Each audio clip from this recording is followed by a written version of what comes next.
கர்த்தருடைய பரிசுத்தமான நாமம் மகிமைப்படுவதாக. ஆசீர்வாதமான ஒரு நல்ல காலவெளியிலேயும்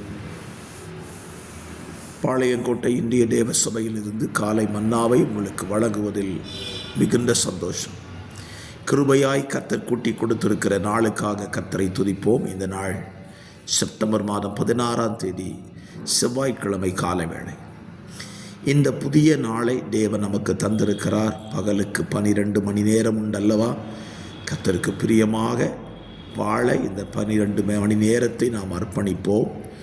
இஸ்ரவேல் புத்தருடைய கணக்கின்படி காலை 6 மணி முதல் மாலை 6 மணி வரைக்கும் உத்தரும் 12 மணி நேரத்தை கணக்கெடுகிறார்கள். அது 1ஆம் மணி நேரம், 3ஆம் மணி நேரம், 6ஆம் மணி நேரம், 9ஆம் மணி நேரம் என்கிற பிரிவுகள் வைக்கப்பட்டிருக்கிறது. ஆகவே தேவன் தந்த பிரிவுகளில் தேவனை அதிகமாய் மகிமைப்படுத்துவோம். இந்த நாளின் காலை தியானத்திற்காக 1 சாமுவேல் 5ஆம் அதிகாரத்தை வாசித்து தியானியுங்கள். கர்த்தர் உங்களோடு கூட பேசுவார். இன்றைக்கு இந்த காலவெளியில் நம்முடைய தியானத்திற்காக இந்த அதிகாரத்தில் இருந்து தேவனுடைய உடன்படிக்கை பெட்டியை குறித்து நாம் தியானிக்க கர்த்தர் நமக்கு உதவி செய்வாராக. தேவனுடைய உடன்படிக்கை பெட்டி என்பது அது ஆசரிப்பு கூடாரத்துக்குள்ளே வைக்கப்பட்டிருந்த ஒன்று. இந்த ஆசரிப்பு கூடாரத்துக்குள் வைக்கப்பட்டிருக்கிற தேவனுடைய உடன்படிக்கை பெட்டிக்குள்ளே 3 காரியங்கள் இருந்தன. ஒன்று, ஆரோனுடைய துளிர்த்த கோல், மன்னா வைக்கப்பட்ட பொற்பாத்திரம், கற்பலகைகள். இது 3மே தேவன் கொடுத்தது, தேவன் கிரியை செய்த காரியங்கள் அல்லது தேவனுடைய வல்லமையினால் பிறந்த அல்லது பிறப்பிக்கப்பட்ட காரியங்கள். ஆகவே அது விலையேற பெற்றது. இந்த பெட்டிக்குள் வைக்கப்பட்டது நிமித்தம் அதை சுமக்கக்கூடிய வேலையை லேவியர்களுக்கு, ஆசாரியருக்கு மாத்திரம்தான் கர்த்தர் கொடுத்திருந்தார். இது தேவனுடைய ஆலயத்திலும் ஆசரிப்பு கூடாரத்திலும் வைக்கப்பட வேண்டிய ஒன்றாயிருந்தது. கவனியுங்கள், இந்த 2ஆம் அதிகாரத்தில் இந்த உடன்படிக்கை பெட்டியைத்தான் பெலிஸ்தர்கள் இஸ்ரவேல் தேசத்திலிருந்து பிடித்து கொண்டு அதை எபனேசரிலிருந்து அஸ்தோத்துக்கு கொண்டு போனார்களாம்.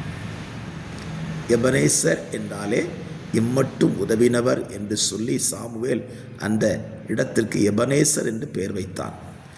ஸ்தோத்திரம். தேவன் உதவி செய்கிற இடத்திலிருந்து அஸ்தோத் என்று சொல்லப்படுகிற அந்நிய தேவனின் ஆராதனை ஸ்தலத்துக்குள்ளாக பெட்டியை கொண்டு போகிறார்கள். நான் ஒரு காரியங்களை இந்த காலவெளியை சொல்லுவேன்.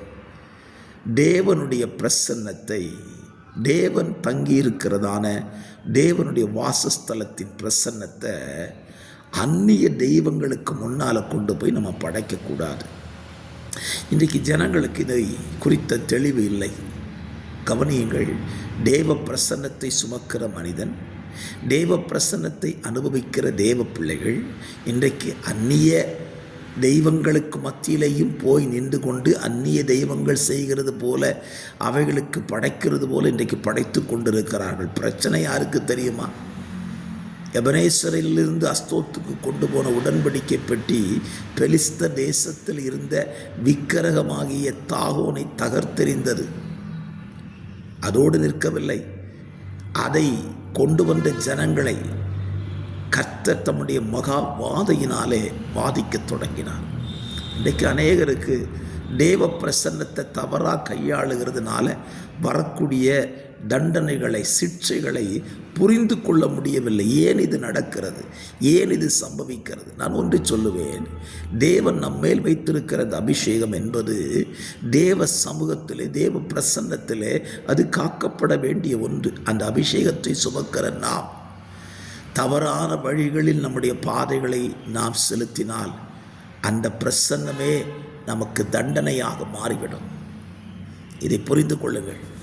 தெய்வ பிரசன்னத்தை நம்ம சுமக்கிறோம், நம்ம தவறெல்லாம் செஞ்சுக்கிட்டு இருந்தால் கர்த்தர் நம்ம சிட்சிக்க மாட்டான்னு நினைக்க வேண்டாம்.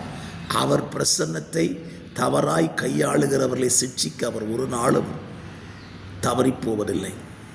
ஆகவே பெலிஸ்தர்கள் செய்த தவறுகளை இஸ்ரவேல் ஜனங்கள் விட்டுவிட்ட அந்த காரியத்தை நம்ம வாழ்க்கையில் தேவ பிரசன்னத்தை தவறான இடங்களில், தவறான விதங்களில் செயல்படுத்துவதற்கு நாம் மனம் இயங்க வேண்டாம். இந்த காலவெளியில் கவனத்தோடு இந்த நாளை கையாளுவோம்.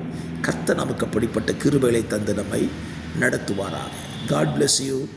Amen.